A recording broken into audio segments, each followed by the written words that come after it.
We're in a hurry to get to Texas because we missed some of the summer season by doing our renovations. They went slower than planned, as I hear renovations always do. So we feel like we missed, some time. So we're just kind of on a mission to get to Texas fast, because one of our goals is to get some land or a little house with a little land in Texas for us to have a home base. Oh, man. All calls may be monitored for quality and training purposes. Hello?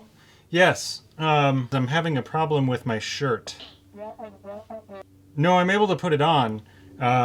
It's just, it has a hole in it. No, it's not the hole where my head goes. No, it's a hole. There's not supposed to be a hole. No, I know there's supposed to be holes in the shirt. It's just, there's an extra hole in the shirt. I think it's getting bigger. I just need to have my shirt repaired. What do you mean there's no serviceable parts? Are you sure there's no way to repair this? I really need this shirt. Well, I don't have another shirt I can put on.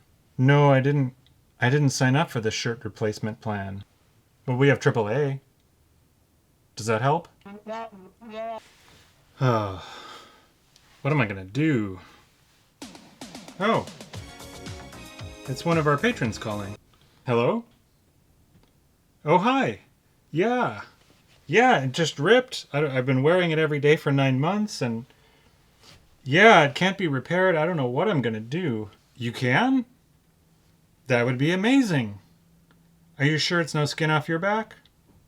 Oh, yeah, it's just a shirt off your back. No, oh, it's new. Okay. Yeah, that would be amazing. Wow, thank you. Yeah, I'm glad you liked the videos. That was really nice. I'm gonna get a new shirt. Who's knocking on the RV? Oh, that was fast for ground delivery.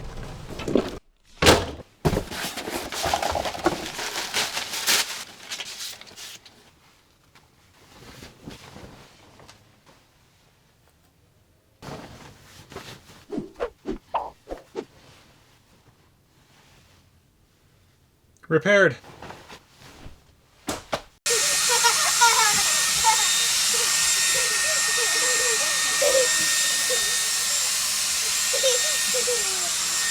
It's winding on Olive. What? Did you turn it off? I want to see how it does. Wow. It went from like 50 watts being used, and now turn it on again. So like 1300 watts. Well, I guess we know my inverter works. All my electronics wiring works. Oh, we're not plugged into power? No, this is all from the inverter. I wanted to do a test. Oh. So you're That's able amazing. to pull 100 amps. So you should be able to blow dry for about 4.5 hours. And then no more? Well, No more power. on a full charge, you can dry your hair for about 5 hours straight. Wow, that's good to know. Is that enough to get your hair dry? Yeah. The other thing that's different while we're packing up, for starters, we don't have the baby gate anymore. We decided to give it away. And now that our kids are in the next phase, we're going to, not contain them as much as we used to before. Because no one really just wanders off anymore. Well, I can't actually say that. Sometimes they do. But they're better than before, and they're older, and they should know better. So the baby gate's gone, and that leaves a bunch of extra space in our van. So we're packing different things like more bikes and scooters and, stuff like that for bigger kids. And besides the baby gate, it's also just way more kid stuff rather than baby stuff, like, soccer balls and sports stuff and kickboards, all that kind of stuff. So it's fun to pack the van up this time around because I can just imagine what we're going to be doing in a couple weeks. And speaking of sports, I am bringing my exercise bike along with us. So and while we were staying in a Sticks and Bricks, I got addicted to the Peloton.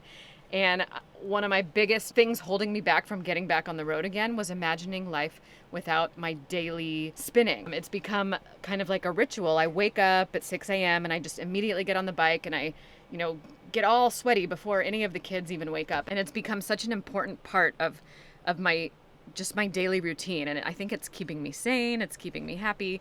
So anyway, I just didn't want to give it up. And we brainstormed and I posted in different Facebook groups. And I was like thinking, how could I bring my Peloton with me on the road. Well, it turns out it's probably not the easiest thing to do. Some people do it, but usually those people either don't have kids in their Airstream or they have a much bigger rig, like a toy hauler.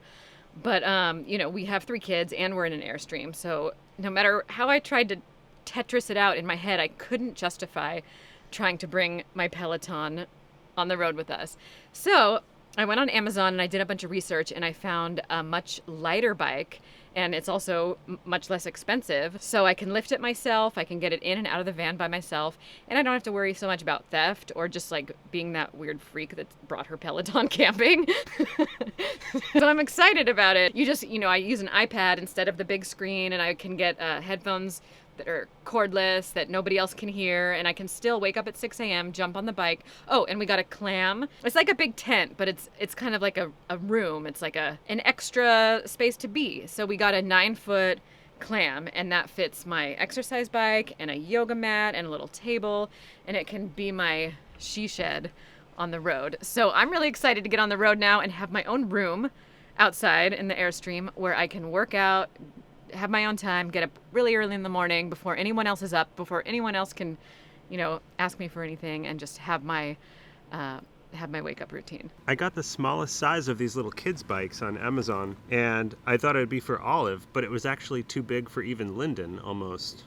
So she can just reach the ground with her toes when the seat is on the lowest setting. I thought it'd be a good idea to not put the pedals on quite yet and let her scoot around and get used to balancing on the bike before I put the pedals on, but she got the hang of that pretty quickly, and she's been asking me every day, begging me to put the pedals on. Papa, did you put the pedals on?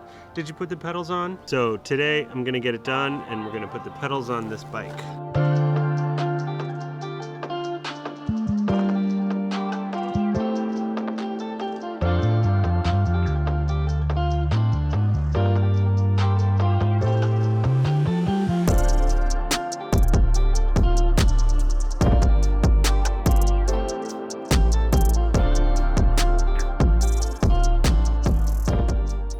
That'll do it.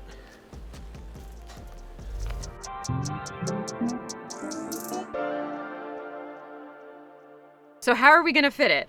We actually removed the seat from the van. And in the place where the seat was, the 3-person seat, that's exactly where the exercise bike goes. I don't even lay it down. I just stand it up. We don't need the seat in the van because we have our minivan. That's the car that I drive around during the day with the kids and everything, car seats, all that stuff. That's our daily driver. So we don't need to be able to all fit in the van. At first, we were apprehensive about taking the seat out. We were thinking, are we going to lose some sort of value that this seat is offering?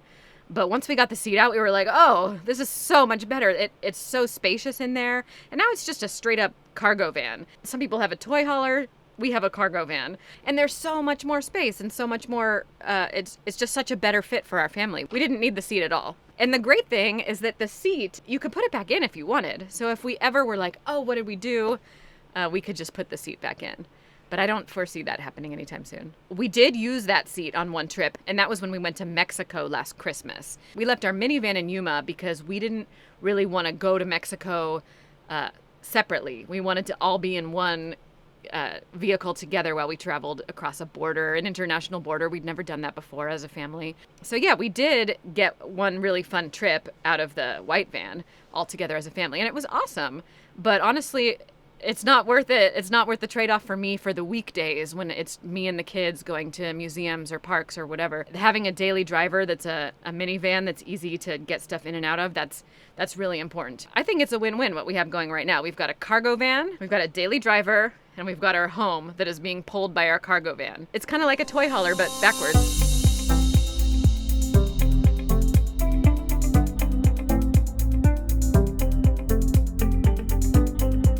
That's not the same equation anymore, is it?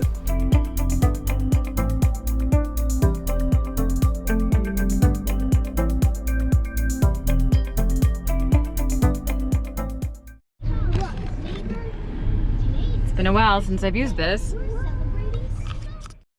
Papa went to turn the Airstream around because it's so big. I was thinking that. You were thinking that? Yeah. You know. Yeah, because you need a big street, and I saw a big street so he could put it around. And now he should be coming, so we should pull over and get a good shot. There he is.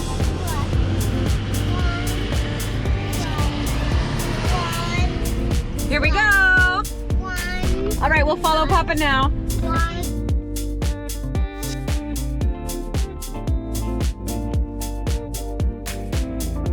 We just pulled into our first campground on our latest trip. We're headed to Texas. We're outside of Bakersfield right now in an Orange Grove, and it's called Orange Grove RV Park. We've been staying in a sticks and bricks now for a few months. So until last night, we haven't been camping in a long, long time.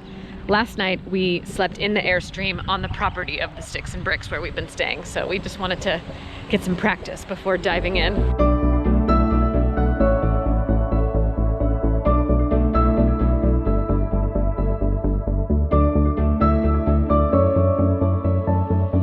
Maple's working very hard on that earth. Maple, are you proud of that earth? Wow. It's a really narrow spot, so I'm helping Michael back up.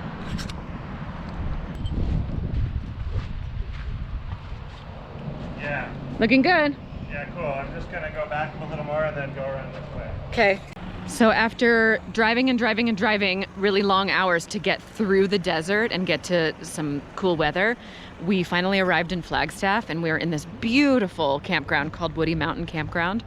And it's like 80 degrees, or I think a high of 78, something like that. It's just the perfect weather. But we pulled in and we smelled smoke. We're like, oh, what's that? And the lady at the desk told us that we're in a evacuation warning zone. So we looked into it a little further because there's a wildfire down the road. And I'm saying it quietly because Linden's in the car and she's really scared of wildfires after what we went through in Oregon last year. So anyway, I called the hotline and I talked with the woman, and I don't think we're actually in any danger. I know we're not. I don't know. So we're just gonna play it safe because, you know, we can move so easily, so why not move? There's a Walmart just an hour down the road, so we're gonna drive an hour, park at the Walmart, find somewhere to eat dinner, and spend the night, and it's gonna be fun. It'll be an adventure, and that way we can always just know that in every situation like this, we always choose the safe thing.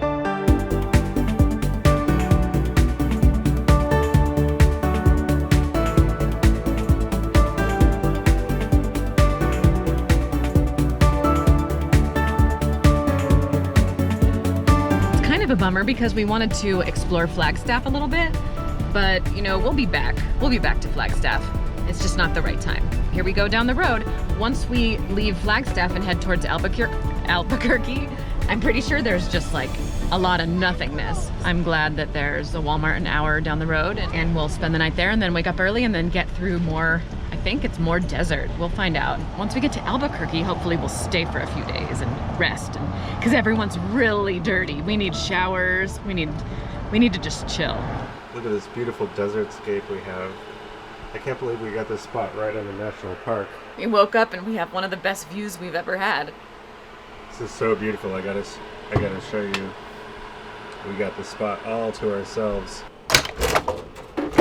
Look how gorgeous this is.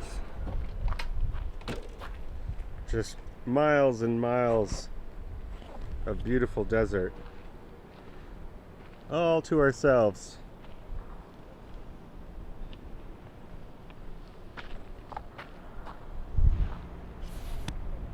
Definitely the most beautiful Walmart we've ever stayed at. Socks. Good morning. Look. Maple. Look, Mama. I have a camping hack. You do? When your kids' feet are too dirty to get in bed, just put a pair of socks on them and worry about it later.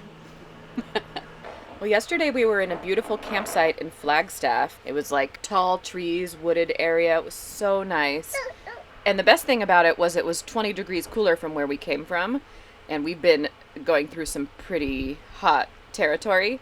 So getting to Flagstaff was almost a breath of fresh air, except it smelled like smoke. When we checked in, the person at the desk let me know that we were under a fire alert. And I didn't really know what she was talking about because the tiers in Arizona are different than the tiers in Oregon, which I'm very familiar with. But she said it was in the SET, S-E-T level warning. So I said, okay. And, you know, we checked in and we pulled into our site, and then I did some more research and figuring out what was going on. Turns out the SET tier for fire warning means you should probably consider voluntarily relocating. And it means you might not get another warning. Ready, set, go. Yeah, ready, set, go. So set, oh, is that what it is? It's right before I just go. figured it out. So there's ready, set, and go. 3 tiers. So set means you should probably go. Go is like, it's coming for you. So we're in set. So we decided, okay, you know, let's go. I mean, it's so easy for us to go. When you live in your house, you can literally just roll away. So even though the campsite was beautiful and I was really looking forward to seeing Flagstaff, we got out of there because, you know, after what we experienced in Oregon last year, we're not up for another fire adventure. We rolled down the road about an hour and a half, and we're in a town called Winslow, and I figured it was going to be a nothing town with, you know, nothing there, maybe just a Walmart. There is a Walmart. That's where we pulled into and parked. But then we drove downtown, and it's the cutest little town. I never would have known. It's like a destination town. Oh, we went to a hip brewery. I can never say that word. Brewery. And we had outdoor seating that overlooked this park on the other side, and there was some kind of an indigenous ceremony going on with kids dancing, and it was really fun to watch. And then a kitty corner across the street was a place to take photos, and it said Winslow, Arizona, and it was a mural of a Ford flatbed truck because there's an Eagles song that talks about Winslow, Arizona, and a girl in the flatbed truck, and it's called Take It Easy. Everyone's heard this song. So anyway, Winslow turned out to be quite the tourist destination, and we had the best night having dinner outside. It was the perfect weather. We got to see this unique experience at the park, and then we got to come back to our beautiful campsite, which just happens to be at a Walmart, and we slept really well. So who would have known that Winslow was going to be such a fun time? So I'm so excited to see what else comes along. Sometimes things don't go as planned, but then they end up even better. I know what's gonna happen. What do your jammies say? I don't know. Bedtime is so 65 million years ago. Oh, what kind of dinosaur is that? I don't know. That's a steg. Stegosaurus. It's pretty fun to have someone read your belly. Did Mama read your belly? Yeah. Like a book. Is Mama so silly? Look, we're pretending your feet are clean by putting socks on them.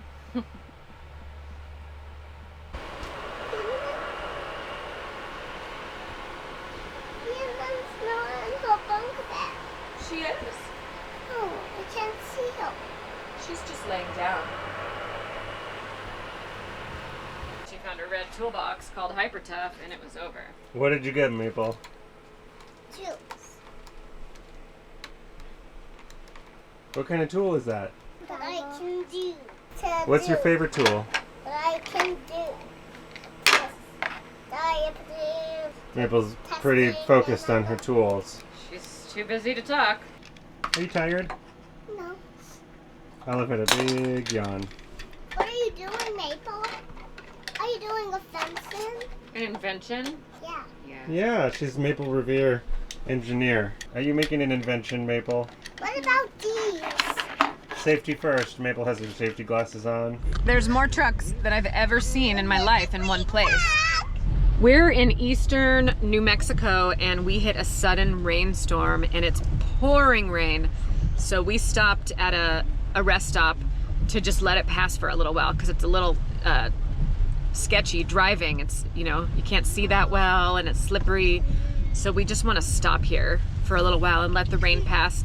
We're only an hour away from our campground. Our motto is always better safe than sorry. So we're just gonna hang out at this truck stop for a while. And there's so many other people doing the same thing. There's just rows and rows and rows of trucks. I wish I had a rain jacket. I don't even own a rain jacket. I haven't seen rain, and I don't even remember the last time I saw rain. Yeah, I don't have an umbrella either. But I'll put on my sweater. What'd you say, Linden? How wet did you get? Well, I didn't even get that wet because I put this breastfeeding cover on like a poncho. Came in handy. A poncho is like an umbrella that you wear. I feel a sweater. I didn't even get that wet. And the rain is totally calming down, so It's gonna be all good. We're gonna get to that KOA after all. So we're moving fast. We figured it out and we've been going an average of 3.5 hours a day, which is really fast, especially for having 3 kids and a full-time job and all that. So we're a little tired, but it's been good. It's been nice to stay at KOAs where we know we're gonna have these amenities like playgrounds and even food and stuff like that. And also it's really fun, I think, to stay overnight at Walmarts every once in a while because it feels like we're just, blazing through. So we're missing lots of good stuff to see in the West, but we know that we'll be back, and we know that that's not the purpose of this particular trip. The purpose is to get to Texas. This is a destination trip, so we're moving fast. What'd you get? A menu for breakfast. They have pancakes and bacon, 3-cheese omelet, scrambled eggs with bacon, breakfast burritos. I mean, everything looks good. Oh, you'll like this. Triple stack with scrambled egg and bacon. I guess that last drive was a little bumpy. So overnighting mode is not our favorite mode of travel. We usually find something fun to do each place we stay. Sometimes the Walmarts are fun because there's a restaurant right in the parking lot. Walk 100 feet, sit outside and have Panda Express. No matter where we are, even if we do an overnight, we get to take a family walk, play with the soccer ball. Sometimes we see these playgrounds that have equipment that I've never seen in my life. And the kids always find it fun. As a parent, we kind of look at it and think, that looks a little sketch. Michelle calls them the Dwight Schrute playgrounds. Kids don't care, the more unusual, the more interesting. You remember what this is? Yeah, What is it? it's something for the composting toilet. Yeah, it's called coconut coir. Yeah. You want to help me get it ready? We just need to put a little water in it. Yeah, I remember doing that. You did that before? What is it made out of? It's made out of coconuts. A coconut's good for poop. It's coconut shells that are ground up into little tiny pieces, and then it's squished together into a brick, and we need to get it unsquished. So water's going to help us. So here's the trick. Let's put it back in this bag, and see how that bag has holes in it? That's going to let the water sneak in the middle. Now we'll pour the water in. Can I pour the water in too? We're going to let Linden do this time, and then you can do the next time. See that hole in the bag? Yeah, pour the water right in there, and it's going to make it grow. Oops. Can I use all of it? Yeah, we can put see how it's making it grow in the middle? Coconut coir soaks up water. That's what it's good for. So it soaks up all the water. It is the thirstiest thing in the world. It's coconut fiber. Oh. It's like ground up coconuts. Oh. Yeah, and it's very That's thirsty. coconut water. Yeah, that's not the coconut water. This is the coconut shell. And it's so thirsty that it just drinks that whole bottle of water that Linden poured in there. And now it's growing like a monster. Not a scary monster, a cute monster. Oh, Like a cute one that says 333333333. yeah, no, it's 333333333. 333333333. Maple, what's 3 plus 3? Oh, you're sweet. It's okay. Yeah.